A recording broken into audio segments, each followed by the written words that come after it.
Hello again, this is Randy back in the shop. Back at it again. I got a little bit different project to do today. Well, start on it today anyway. Going to be working on, let me grab it here and I'll show you.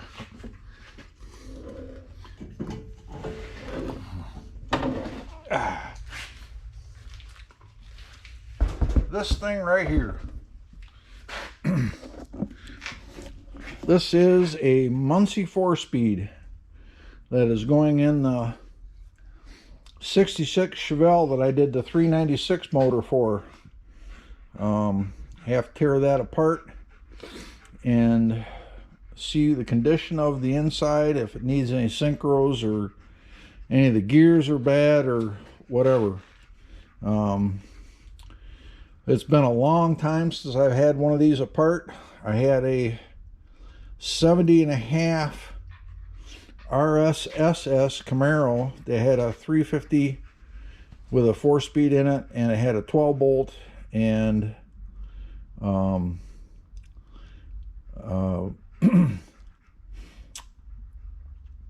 that thing there, I broke the transmission about 6 times, and rear end and drive shaft, and one time I blew up the drive shaft and it snapped all the ears of the transmission case off, and you name it. But that's when I was a lot younger and a lot stupider. You don't know when to quit sometimes. But that's the next project. I got to figure out exactly what year it is. It's got 2 rings on the input shaft, and I believe that is 70 to 74 vintage, I believe. I'd have to look again and double check and see, but I'm going to pull this apart. And in my last video, one of my subscribers asked me what the new piece of shop equipment is, so I'll bring you over to it and I'll show it to you. And this is the new piece of shop equipment right here. It is a Detroit Machine Tools 14x40 gearhead lathe. It's 2 horsepower, I believe, 220 single phase. It's a gearhead lathe. Seems to be a really good machine. It needed a little bit of tweaking, like the coolant. It's got coolant on it. This spout here was one of them cheapy plastic ones, and it had a plastic valve on it, and it was really hard to manipulate. It either stuck one position or you went too far.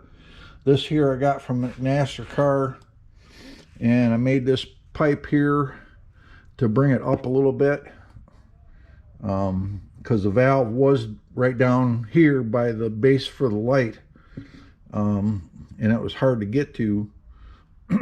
This is a lot better. Just turn it on, turn it off, and it's got I can shut it off. It's got a switch here on the front that turns the pump on, and it's got high and low range. 84 RPM is a low range, 1850 is a high range, and it's got a 2-inch spindle bore. So I think it's going to be a really good machine.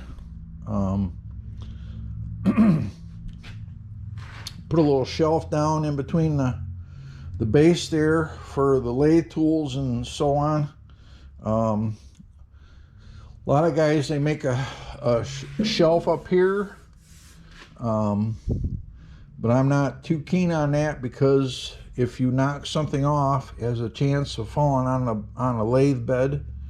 And a lot of guys, they pile all kinds of stuff up on top of the lathe up here, and I don't think that's too good either, because there's a possibility it could fall off and get in the chuck.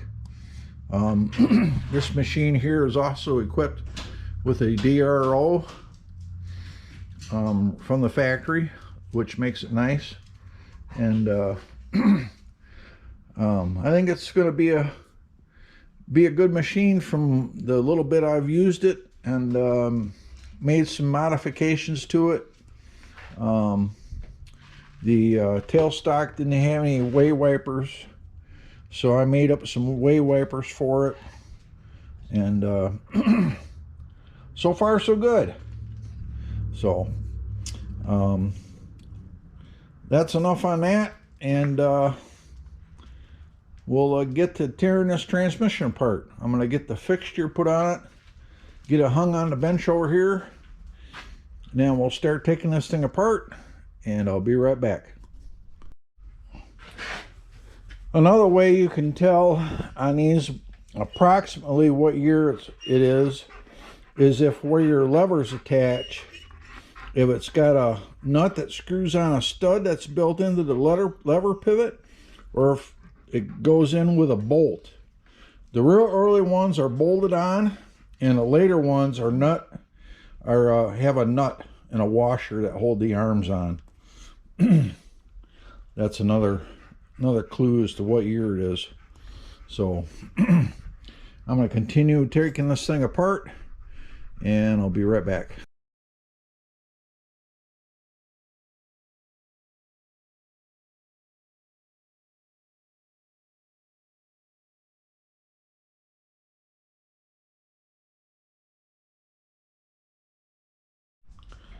Okay, one thing I wanted to mention here, right here, this is your reverse gear. There is a tiny roll pin. You can see the roll pin right there. Right there. You have to knock that roll pin out. That will allow you to pull this shaft out to remove it from it's engaging the reverse gear. So I'll knock that out of there a second.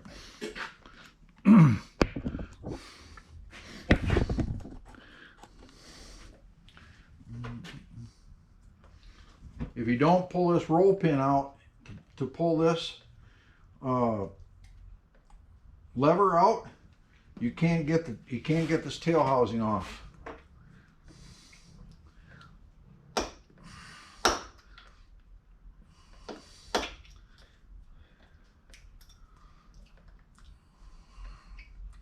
I'm not really sure which way that this goes, but I think it's this way. Maybe it's the other way. No, this is the big end over here.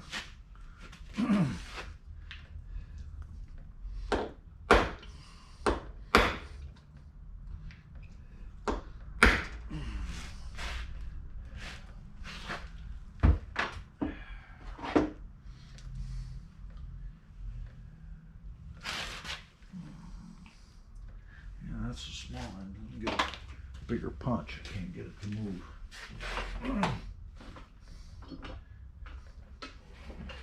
See, get that pin to move. I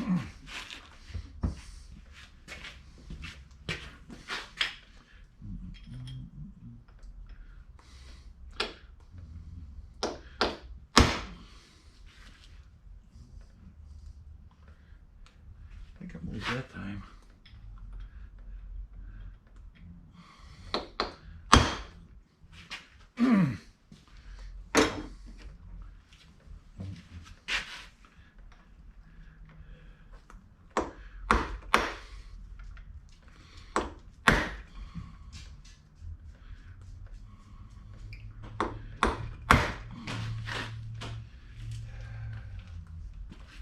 No, it didn't.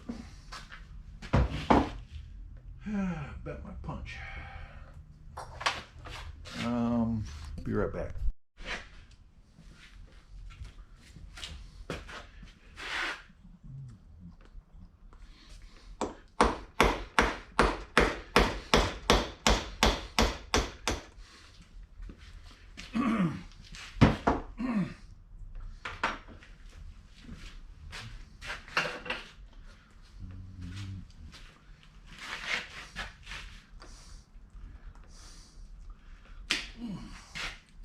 There you have it. It's got a tapered pin that holds it in. Now, if you pull this, see, you can pull that out, and that disengages the housing, this lever from your reverse gear.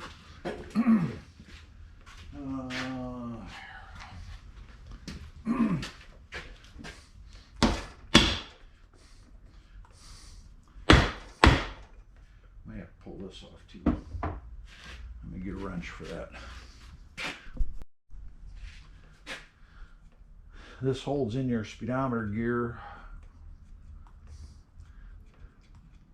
A little tab with a bolt. And that holds in your distributor, your speedometer gear.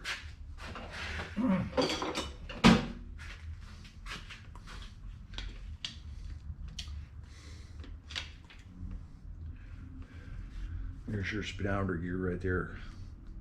This one's kind of chewed up. I'm going to need to replace it. Here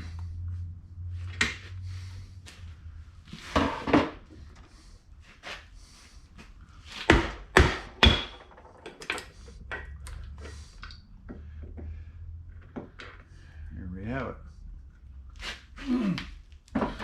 It's the rear housing off. This is that little guide that goes in here that engages with this shaft right here.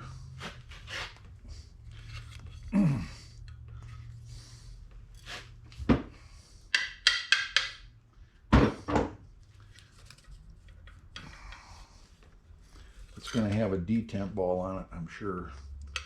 Yep, it's got a detent ball on it.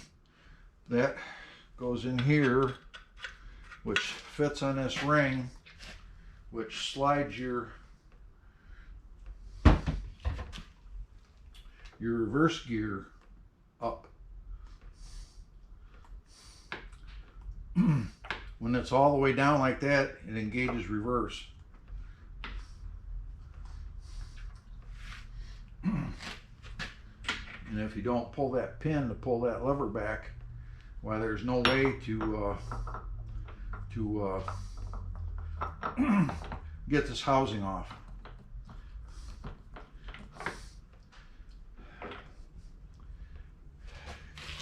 Here's your reverse gear. This thing here is pretty much trash. It's all tore up and broken.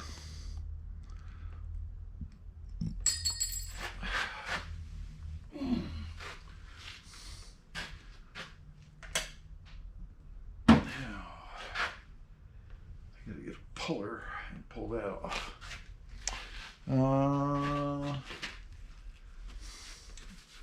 Let me see here what I can come up with to get that speedometer gear off with. I'll be right back. Working on making a puller to get that speedometer gear off that shaft, because it's a steel gear and it's pressed on the shaft.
nice finish on there.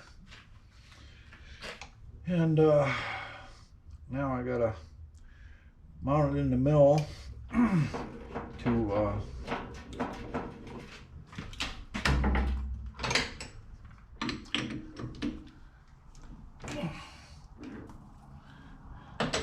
mount this piece in the mill to put some bolt holes in it across here, and then I'll split it, and I'll drill and tap 2 bolt holes for long bolts that I can get underneath. I can clamp it underneath the gear and then pull it up off the shaft.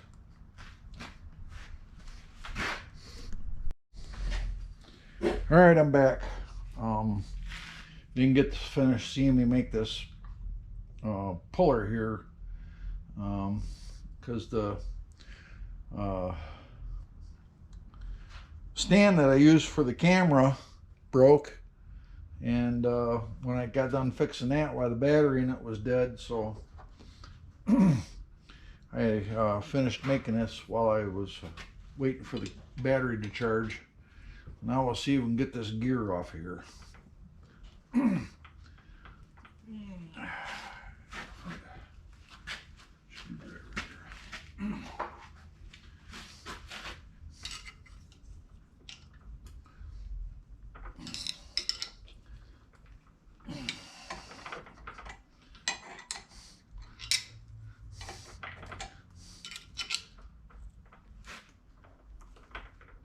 There it goes.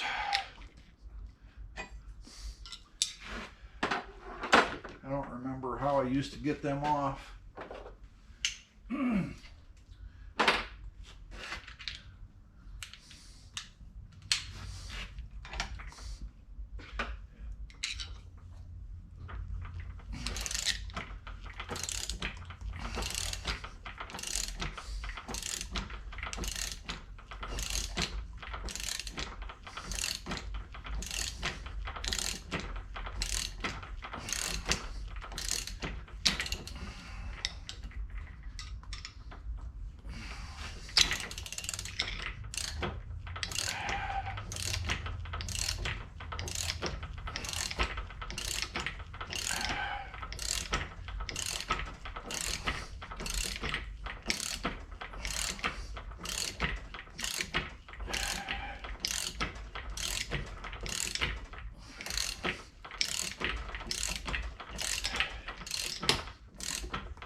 There we go.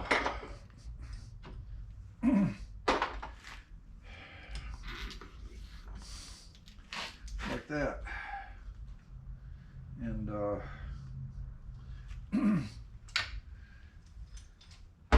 before I took it off, I measured from the end of the shaft here to the top of the gear was 7 3/8. You got to make sure you get it in the right position, otherwise this gear here, which is your drive gear, your driven gear, will not mesh correctly with the worm gear here.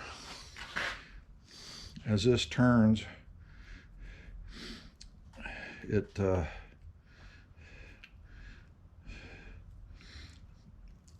spins that speedometer gear, see? All right, get this off here now. Yeah, this gear here is all chewed up too. So, okay. Now we'll get this side cover off, and then we can pull the snout off the front to get the input shaft off.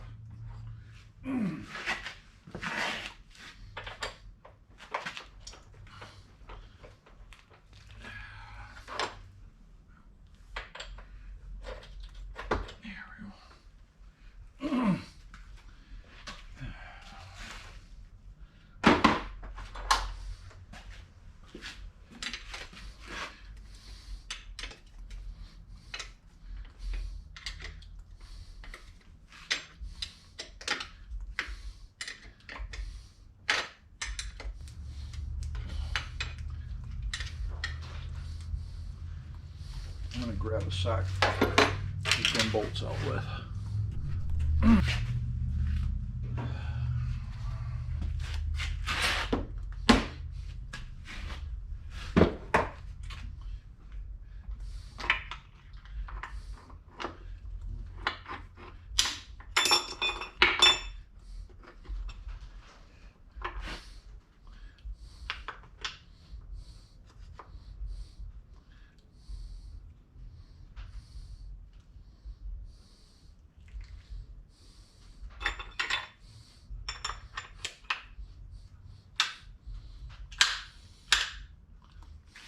Use your shift forks. You want to make sure that this area here is not wore real bad. This one here is pretty bad. So is this one here. And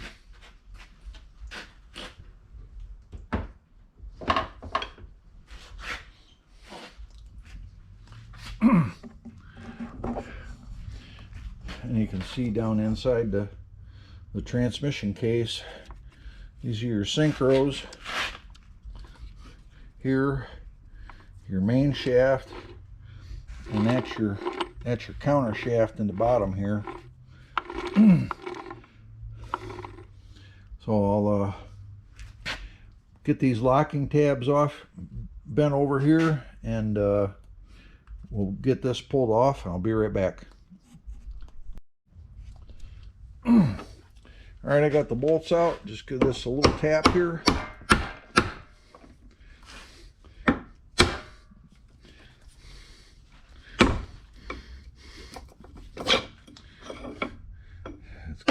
It's got a gasket on it, and they don't use any seal to keep the oil from running out. Here they got this thread on here, and that thread pulls the oil back into the bearing, kind of like the knurling on the back of a crankshaft on motors that use a rope type seal.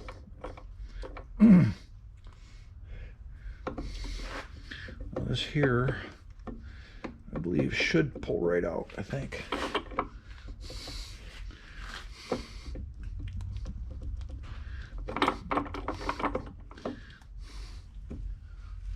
I gotta grab a flashlight here.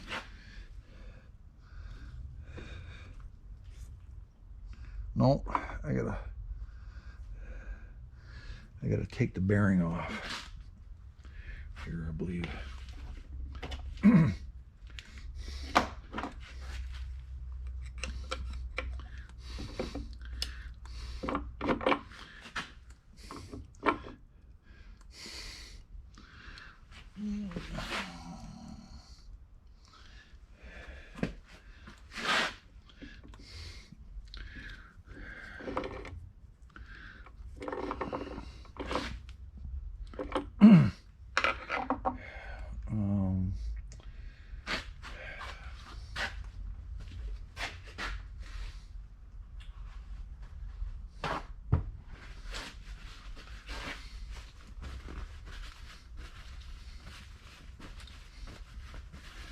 I got to get this collar off of here.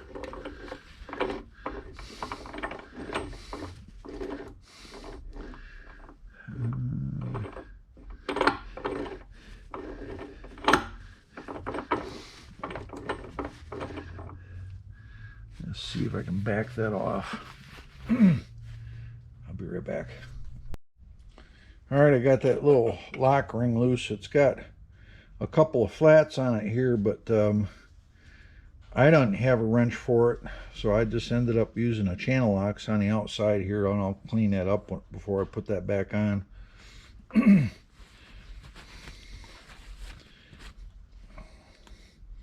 No other way to get it off, and you got to get that off to get this bearing out here.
There we go.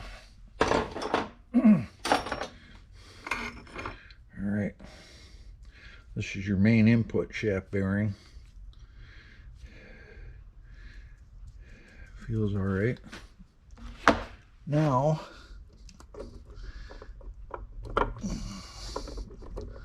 that is not going to come through there, so I got to pull the output shaft back here. Oh, I got to figure that out.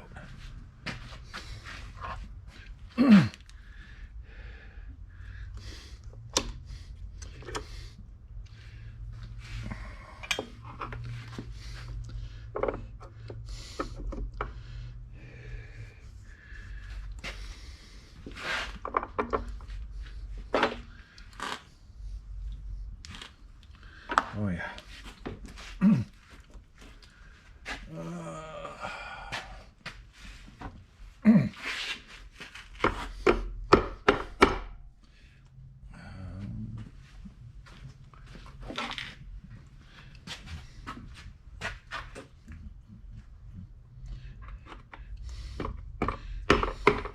There we go.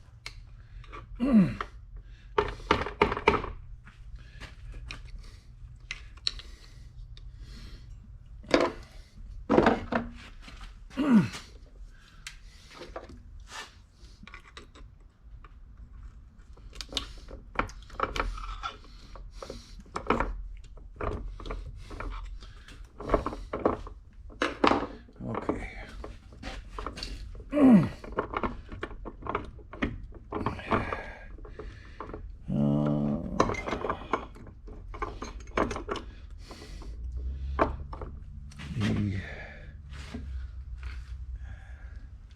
The shaft here's got to come out.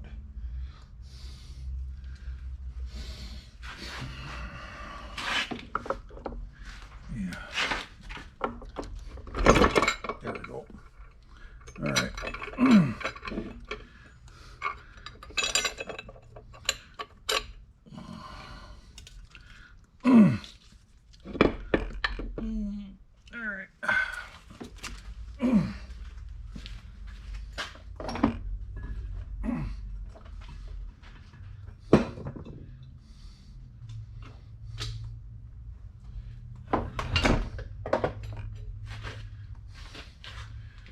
All right.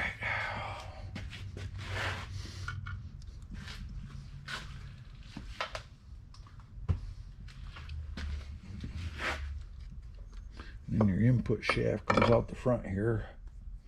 And it's got, I seen one time where a guy forgot to put this bearing back in. And that was bad news. They'll probably all fall apart. The last one I worked on, it didn't have this little metal cage on it here to actually held them spaced. Before you put this back together, clean this all up good and pack this with grease and then put the rollers back in before you start to put it back together.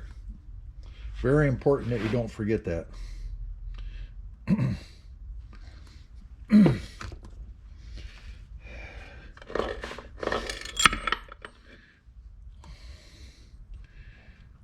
Here's your other reverse gear. This gear looks good. Right here. This is your reverse gear. It comes out of the case back here. Like that.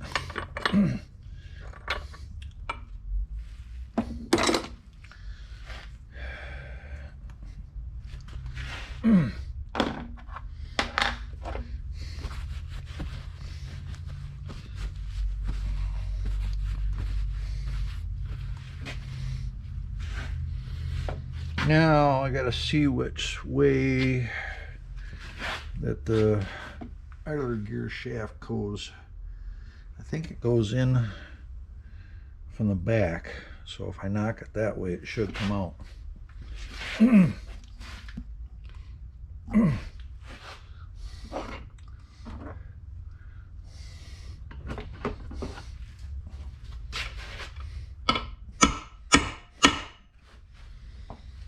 I think.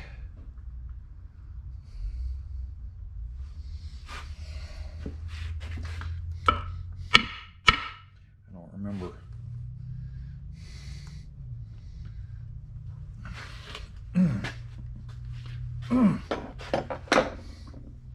Get a brass punch here.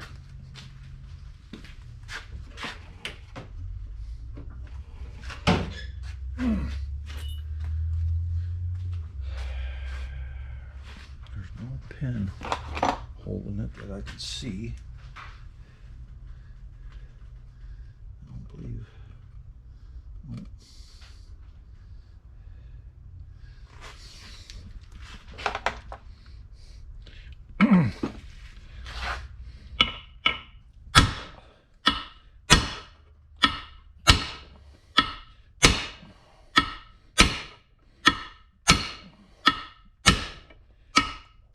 There it goes.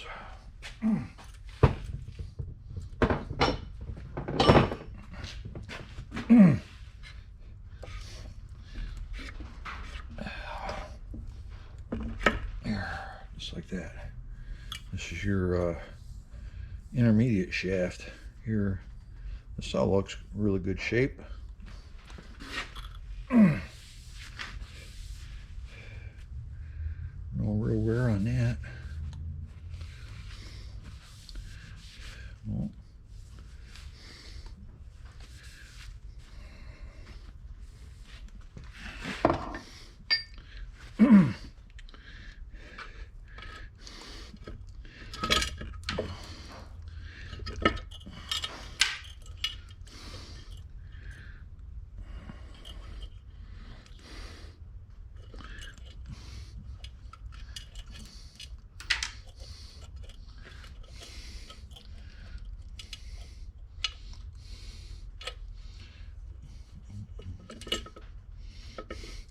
these are full of needle bearings.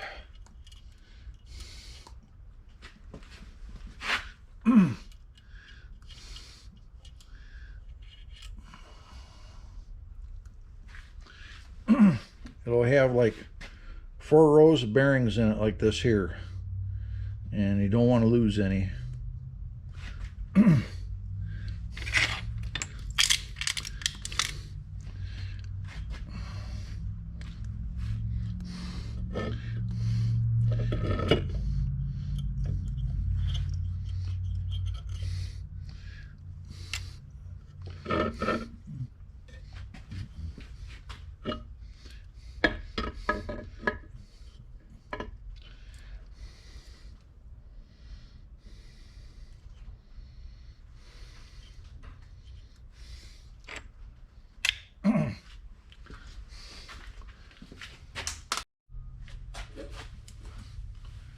Well, that's going to do it for this video, and I'm going to get the rest of these parts cleaned up,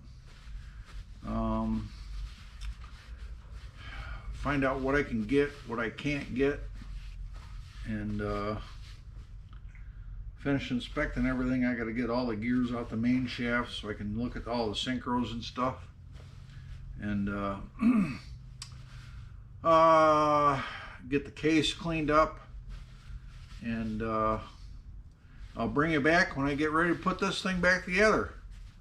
So thanks for watching. Have a great day, and we'll talk to you soon. Bye-bye.